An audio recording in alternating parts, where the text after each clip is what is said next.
Assalamualaikum warahmatullahi wabarakatuh. Hari ini saya nak buat ulasan perlawanan antara Terengganu versus Stallion Laguna, yang mana Terengganu comeback 3-2. Kalau kita lihat dari segi kualiti liga dan juga dari segi kualiti yang sepatutnya, Terengganu sepatutnya tidak mempunyai masalah dalam menundukkan Stallion Laguna.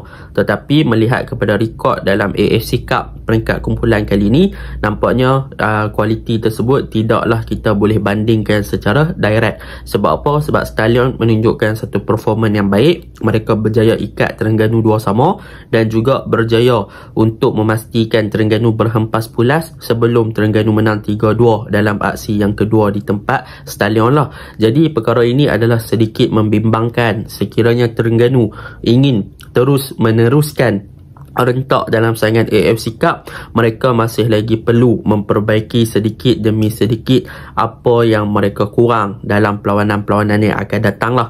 Sepatutnya Terengganu boleh menang mudah, tetapi pada perlawanan semalam mereka lambat untuk settle down, mungkin dengan keadaan padang dan juga cuaca. Jadi benda tu memberi impak yang ketara kepada corak permainan pasukan Terengganu apabila mereka dikejutkan dengan 2 gol daripada Stallion. Namun masuk second half, kita dah nampak yang Terengganu mula untuk menyerang dan Stallion daripada segi fitness ataupun dari segi stamina mereka agak kendur dalam second half, memberikan ruang kepada Terengganu untuk exploit kekurangan tersebut untuk terus menyerang dan menyamakan kedudukan sekaligus melakukan gol kemenangan melalui individual brilliance daripada Sony Norde. Dan kalau kita lihat juga untuk Stallion, pemain serangan mereka Sam adalah seorang striker yang memang memberi masalah kepada pertahanan pasukan Terengganu in term of physical, pace dan juga individual quality. Memang Sam tu ada kelebihan tersebut untuk beat pertahanan Terengganu dengan gerakan secara solo. Jadi boleh saya katakan untuk game ni Terengganu punya individual brilliance dari Sony Norde membantu kepada kemenangan, bukannya bermain as a team sangat. Sebab kalau kita lihat di atas padang sintetik ataupun artificial ni, memang kita boleh nampak yang Terengganu agak struggle daripada segi ball progression, banyak passing yang tidak kesampaian, mudah di-intercept oleh pihak lawan dan sebagainya. Dan untuk peluang-peluang yang terhidang, pasukan Terengganu boleh dikatakan ada 2 open chance ataupun clear chance lah, peluang yang sangat-sangat terbuka untuk mereka execute, untuk mereka sudahkan. Satu dari Ivan Mahmud yang melambung tinggi, satu dari Nik Sharif yang juga melambung tinggi. Bahkan Nik Sharif pun ada satu lagi percubaan yang boleh dikatakan boleh skor tetapi kena tiang. So benda-benda macam ni lah yang menyebabkan Terengganu gagal untuk execute game lebih awal ataupun kill the game lebih awal. Apabila setiap peluang yang mereka ada, mereka tak sudahkan dengan sangat baik. Jadi apabila bermain di peringkat Asia ni ataupun peringkat kedua tertinggi di Asia, setiap peluang yang mereka dapatkan, kalau boleh mereka perlu execute dengan sehabis baik untuk mereka jaringkan gol. Sebab setiap percubaan itu adalah emas kan. Jadi bila peluang keemasan tersebut tak disudahkan, benda tu akan merugikan kepada pasukan. Sebab main dekat Asia, intensity daripada segi peluang-peluang yang nak dicipta tu bukannya mudah. Bahkan ini baru sahaja group stage di peringkat Asia Tenggara, tak masuk lagi lawan dengan kelab-kelab Asia yang lain daripada India ke, daripada Arab ke kan. Jadi benda tu masih lagi satu perjalanan yang panjang untuk bertemu dengan kelab-kelab yang lebih hebat. Jadi tanpa membuang masa, mari kita masuk ke dalam ulasan perlawanan. Untuk ulasan perlawanan kali ini, apa yang boleh saya katakan untuk pasukan Terengganu? Perkara positif untuk pasukan Terengganu adalah bagi saya untuk game ni Sony Norde improve a lot, ataupun boleh dikatakan dia bermain dengan agak baik in term of individual quality dia.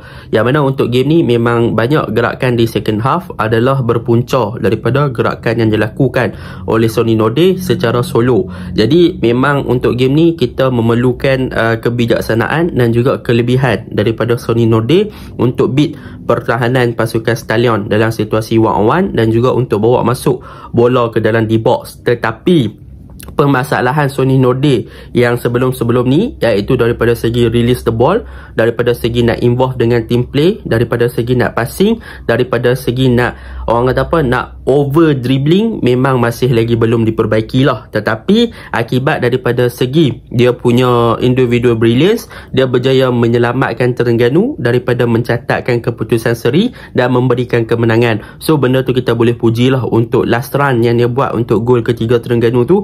Benda tu memang kita boleh puji. Tetapi in term of gameplay secara berpasukan, dia masih lagi perlu improve lah. Even dia ada 2 assist pun, dia masih lagi perlu improve lagi. Sebab nampak juga dia bergerak secara solo. Tetapi untuk game ni memang kita boleh puji sebab benda tu memberi impact yang positif berbanding game-game yang sebelum ni. Dan kalau kita lihat pun untuk game ni, beberapa kali dia cuba untuk gear check one-on-one dengan Mendoza and right back pasukan Stallion tu, tetapi tak berjaya untuk lepas. Banyak kali dia tolak bola laju sangat dan akhirnya dia langgar bot dekat belakang palang gol tu kan. So benda tu kita boleh nampak lah bagaimana kualiti dan juga keadaan padang yang membuatkan Sony Norde pun tak boleh nak bergerak dalam situasi one-on-one dengan baik. Jadi benda tu memang kita boleh katakan Sony Norde individual brilliant dia membantu pasukan, tetapi masih lagi ada dalam certain situation dia perlu perbaiki untuk bermain as a team. So benda tu yang pertama. Yang kedua, kalau kita lihat untuk game ni,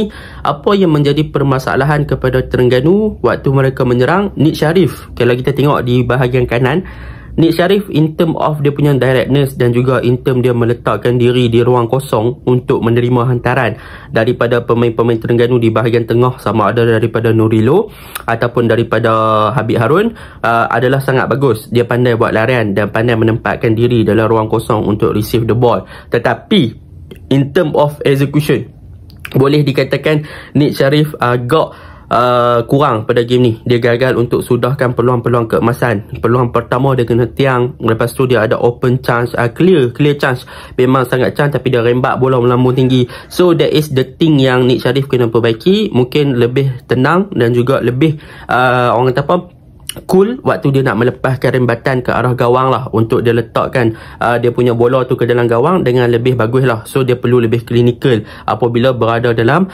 berdekatan dengan gawang untuk dia melepaskan shooting. So benda tu penting lah. Dan dalam pada masa yang sama, Nick Sharif untuk game ni juga, apa yang perlu dia perbaiki, memang dia pandai untuk membuat larian, letak ruang kosong dan sebagainya untuk buka game.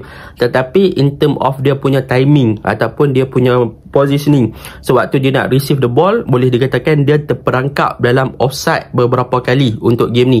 So kalau dia boleh elakkan daripada segi meletakkan diri di tempat yang betul, dia tak terperangkap dalam offside, that will be a good untuk bahagian attacking pasukan Terengganu lah. Tetapi sayang apabila dia banyak kali terperangkap dalam offside trap. So benda tu perlu dielakkan untuk seorang winger lah, sebab winger bila dia masuk ke tengah ataupun exploit di bahagian wide area, apabila senang mudah terperangkap dalam offside, dia takkan mampu untuk bagi ancaman yang berbahaya sangat kepada bahagian hadapan. Dan apabila dia ditukarkan bawa masuk winger yang baru, saya boleh katakan is a better lah daripada Nick Sharif daripada segi involve secara team play dengan larian-larian with the ball. And contohnya macam Hakim Hassan di second half, dia masuk tu nampak positive side lah. Dan untuk Ivan Mahmud, game ni saya boleh katakan Ivan Mahmud taklah terlalu efficient sebagai seorang striker. Even ada satu gol, tetapi in term of finishing wise dia agak kurang. Tetapi from perspektif daripada segi gameplay, dia banyak juga drop deeper untuk create ataupun buka ruang kepada Sony dan juga Nick Sharif. Tapi overall dia tidaklah memainkan peranan yang sangat banyak di bahagian hadapan. Apabila kalau kita lihat, banyak hantaran-hantaran direct daripada Nurilo ataupun Habib ke bahagian hadapan ataupun secara through ball untuk dia ligan ataupun dia dapatkan bola tersebut, boleh dikatakan daripada segi pace ataupun kelajuan amat mudah untuk pertahanan Stallion patah. So mereka boleh intercept dan boleh untuk cut hantaran-hantaran tersebut dengan lebih baik lah apabila bola diletakkan di belakang pertahanan untuk Ivan buat larian. So Ivan memang bukan typical striker yang ada pace untuk dia ligan bola. So that is the thing yang memang Terengganu kena perbaiki lah daripada segi gameplay Ivan. Sebab Ivan ni dia lebih kepada untuk link up, untuk ada dapat bola di kawasan luar kotak penalti dan sebagainya. He is a good player, tapi untuk dia bermain secara direct tersebut, dia tak boleh laksanakan dengan baik lah kan. Jadi benda tu juga mempengaruhi attacking pasukan Terengganu. Dan untuk Syahmi Zamri, pada perlawanan ni dia diletakkan sebagai first 11. bermain di belakang Ivan. Nampaknya dia bukannya macam saya cakap dalam video, Syahmi Zamri untuk dapat material first 11 tu mungkin agak kurang sikit, tetapi boleh kita katakan import yang ketara adalah apabila dia lebih dimasukkan dalam super sub. Apabila diletakkan dalam first 11 dalam game ni, boleh dikatakan dia kurang membentuk combination play dengan Ivan, dan dia juga gagal untuk membantu Nurilo dan juga Habib dalam melakukan ball progression. So kita boleh nampak memang agak isolated dan juga tak ada apa-apa ancaman bahaya di bahagian central number 10, yang menyebabkan Sony Norde banyak kena masuk ke tengah untuk membantu Nurilo dan juga membantu Habib dalam melakukan ball progression. So benda tu agak merugikan lah. Tetapi masuk Engkuno Syakir, kita baru nampak yang pergerakan di bahagian tengah nampak lebih efektif sikit. Ada work rate, ada penunjuk dia membantu Habib dan juga Nurilo dalam pembukaan game. So lebih better untuk Engkuno Syakir stay at the place untuk first 11 lah. Syahmi Zamri mungkin lebih sesuai untuk super sub di senior team kan. Jadi benda tu memainkan peranan jugalah. Untuk tengah Nurilo dengan Habib, bagi saya mereka berdua buat kerja dengan baik, tak ada masalah untuk game ni. Untuk mereka melakukan beberapa gerakan, Nurilo macam saya cakap dia bagus daripada segi passing dan sebagainya, tetapi game ni macam saya cakap tak ada dapat banyak support daripada striker dan juga number 10. So benda tu menyebabkan Nurilo terpaksa bergerak berkesorangan dan mendapat support daripada Habib. Habib pun dia tak boleh naik lebih tinggi sebab dia nak kena cover defense, sebab takut kena counter ataupun lebih kepada untuk transisi bertahan. So dia tak banyak ruang untuk naik ke atas. So kalau kita lihat Habib pun waktu first half dia pakai boot length, waktu second half pun dia pakai boot length. Itu adalah salah satu benda yang saya notice tentang Habib, sebab dia menyesuaikan pemilihan boot dengan kondisi padang ataupun dengan jenis padang lah. So nak main dalam sintetik, dia ada boot dia yang tersendiri, dia tak boleh nak pakai FG punya.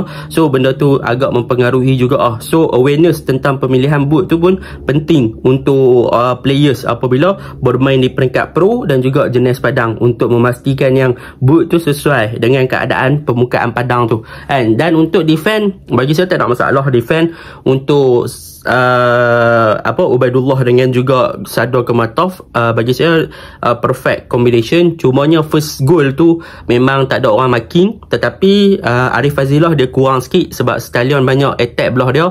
Daripada segi pace dan physical, memang Stallion boleh beat Arif Fazillah lah belah tu.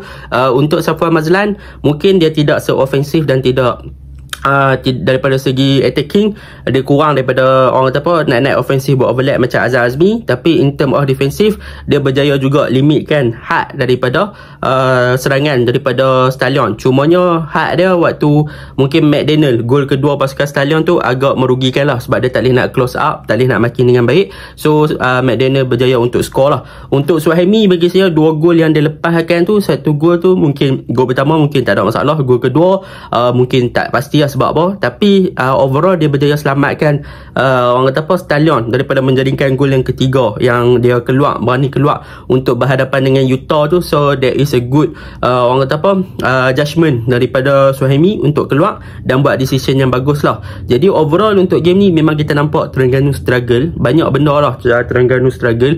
So kalau Terengganu nak move to the next stage, mereka perlu untuk improve lagi, kena elak buat simple mistake di bahagian pertahanan, cepat settle down, tengah kena lebih kreatif, attacking kena lebih banyak support, dan dia tak boleh nak mengharapkan kepada individual brilliance sahaja. So benda tu akan memainkan peranan, ada peluang mereka perlu execute. So benda tu yang perlu Terengganu perbaiki lagi lah kalau nak lawan dengan CCM dan juga Bali nanti. Paling merisaukan lawan CCM lah, sebab CCM pun tengah hot ni. Harap Terengganu boleh fight dengan baik lah. Itu je lah ulasan saya. Assalamualaikum.